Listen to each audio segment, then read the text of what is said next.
We're now delighted to be joined over the telephone by our guest for the afternoon, Dr. Hesham Abdel, our Economic Development Advisor. Dr. Hesham, a very good afternoon to you, sir. Good afternoon. Thanks for having me. Thank you very much for joining us, Doctor.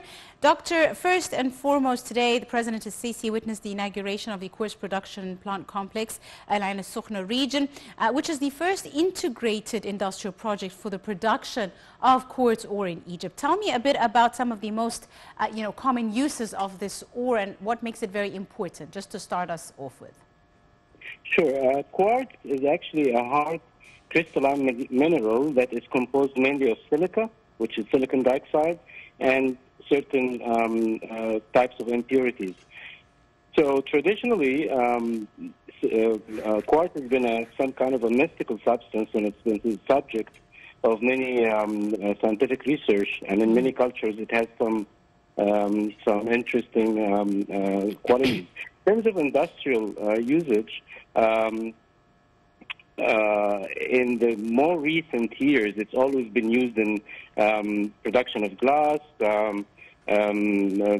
solar panels, and so on. But more recently, it's got much more important technology, high-tech usages, optical fibers, semiconductors, solar panels, advanced ceramic industries. So it's quite a recent and very, very important industrial raw material. Right. So now the importance of this ore, as you mentioned, and its uses are many, and it is also known as white gold. This complex quartz ore factory in Ain al-Sukhna is located in the middle of the mountains, which of course the state was very keen to construct a supportive road for the quarries operating in the region in order to support mining activity in this area. Tell us a bit about the importance of this industrialization of mineral resources, the easy access to such resources, especially in terms of the development of the Egyptian economy, Doctor. Absolutely. The economics of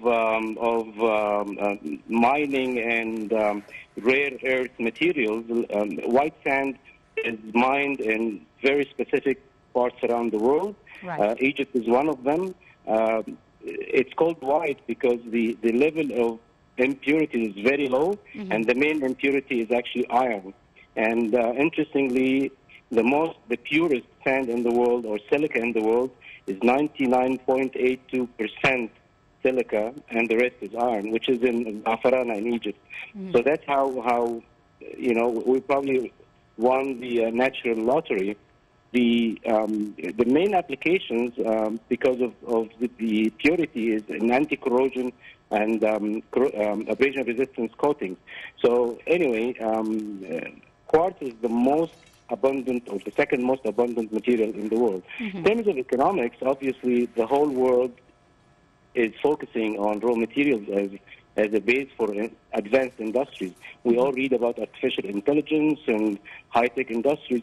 The base of such industries is actually quartz, because it's used in manufacturing the semiconductor wafers. The number one producer in the world is Taiwan, and Egypt, the government is talking to Taiwanese production to establish joint venture factories in Egypt.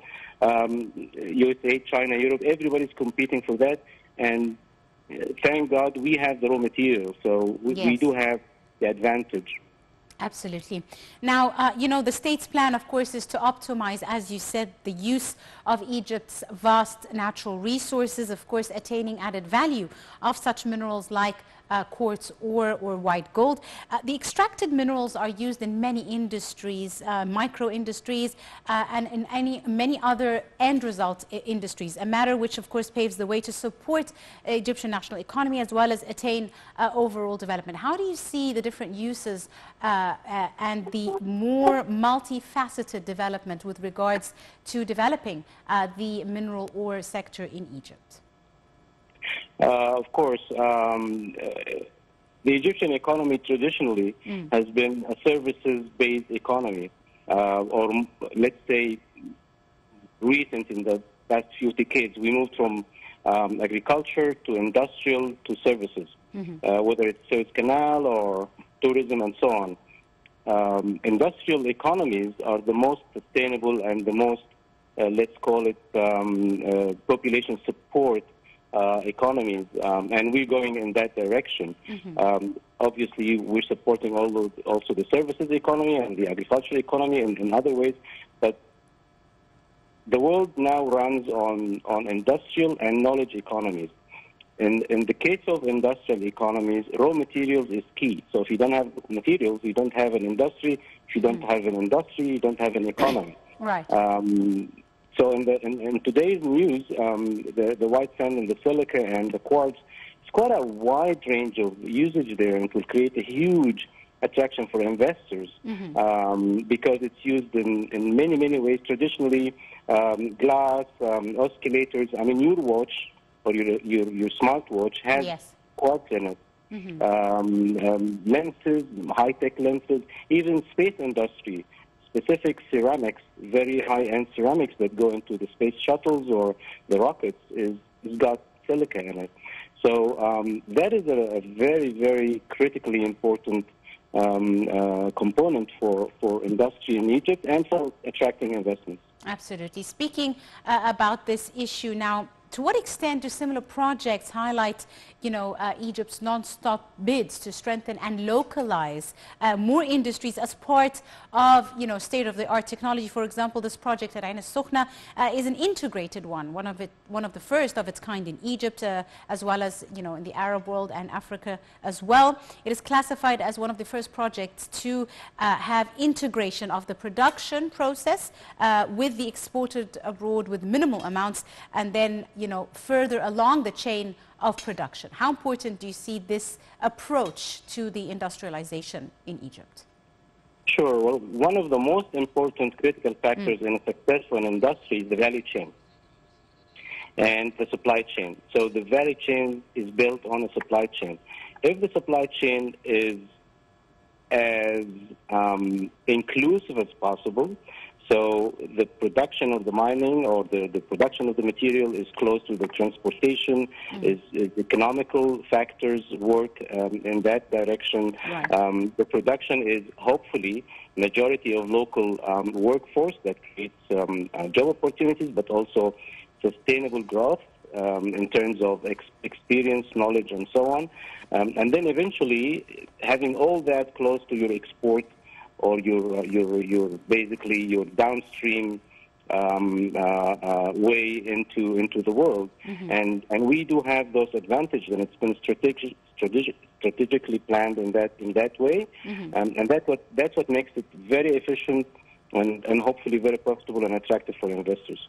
Absolutely. Now, Dr. Hesham, this project has provided many job opportunities, which is another, outcome of such projects that are being held in Egypt. To what extent do you see these projects and their success in providing many job opportunities for many Egyptians? Look, I mean, it's not just about many or the volume, it's also the value. High-end and technologically advanced employment opportunities is very critical, very important for the sustainable growth of the economy. However, in our case, we do have both advantages. So the factories in that particular industry require laborers, they require transport, but also require high-end technology and knowledge-based expertise. And having joint ventures with the multinational, the international manufacturers, again, it's knowledge transfer, and it feeds right into the economic agenda of our government. Absolutely. Now, President Sisi has stressed that the state welcomes the private sector's participation in mineral resources projects. He has also invited the private sector to establish extraction factories or even partner with the government in this regard. What projects do you see the private sector embarking on in this regard, and how do you see the state's encouragement of the private sector and investors to construct, several similar projects as such? Sure. Well, the Egyptian government has always been the custodian of development, so they they basically do all the heavy lifting Yes. in the beginning. So they set up the infrastructure, and that's been always the case in the last 10 years or so. And then private sector had to step in terms of downstream and feed industries, whether it's transport, whether it's opportunities, whether it's export and import, obviously, but also construction. I mean, construction companies, many construction companies find government projects the most attractive for many, many reasons, and so on and so forth. Private sector is usually the backbone of any successful economy, and Egypt is going in that direction for sure. Absolutely. Now, Doctor, to what extent do you see such projects as succeeding in providing, economic revenues and providing foreign currency for Egypt, besides, of course, meeting the needs of local markets? Again, raw materials that feed into the high-tech worldwide industry is limited around the world. So we do have access to this limited resource, and obviously with the strategic direction of the government and all the projects that we are reading about, we're moving in the right direction in terms of economic development and foreign exchange advantages, and we're investing heavily in those initiatives or projects, strategic projects. And the feedback or the benefits are immediate because demand exceeds supply by far. You and I and everybody have been reading about artificial intelligence. Artificial intelligence sits on computers. Computers are operated by semiconductors and microchips, and these have components of key components from quartz, which we provide. So I mean, it's obviously advantage is going to be quite substantial, and it's part of the strategic direction of the government to basically diversify the economy across all sorts of sectors. Right, absolutely. I'd like to thank you very, very much, Dr. Hesham Abdel, our Economic Development Advisor. Thank you very much, sir, for your time and your insight. Ladies and gentlemen, short break, and we'll be right back to continue this episode of Cairo Local Time. Do stay tuned.